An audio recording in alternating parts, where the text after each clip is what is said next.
नागपुर के मानकापुर में एक कार चालक के साथ मारपीट कर लूटपाट करने वाले 2 आरोपियों को पुलिस ने 2 महीने बाद गिरफ्तार किया है। इस मामले में एक आरोपी को तो पुलिस ने पहले ही गिरफ्तार किया था, जबकि उसके दोनों साथी फरार थे।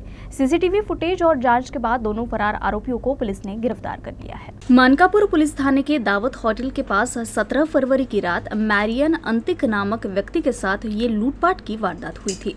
जब मैरियन अपनी कार से रात के समय दावत होटल के सर्विस रोड से गुजर रहे थे, उसी दौरान 3 हथियारबंद आरोपियों ने उनकी कार को जबरदस्ती रुकवाया और उनसे मारपीट कर मोबाइल फोन और जेब से कुछ नगद छीनकर फरार हो गए थे। इस वारदात को अंजाम देने वाले तुषार शर्मा नामक आरोपी को तो पुलिस ने पहले ही गिरफ्तार कर लिया था, जबकि संकेत कनेरी और सैयद राशिद नामक उनके साथी फरार थे।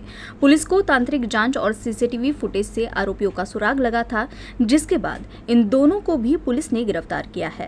उनके पास से लूटपाट के माल को भी बरामद किया गया है।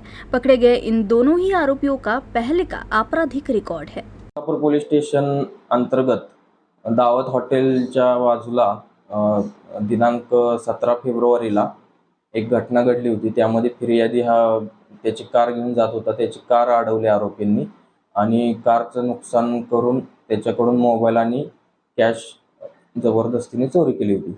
त्यानुसार 18 फेब्रुवारीला मानकापूर पोलीस स्टेशनला 394 427 34 IPC प्रमाणे गुन्हा दाखल करण्यात आला होता।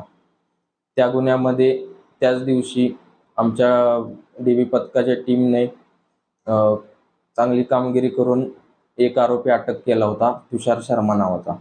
त्यानंतर बाकीचे आरोपी जे होते 2 महिन्यापासून फरार होते।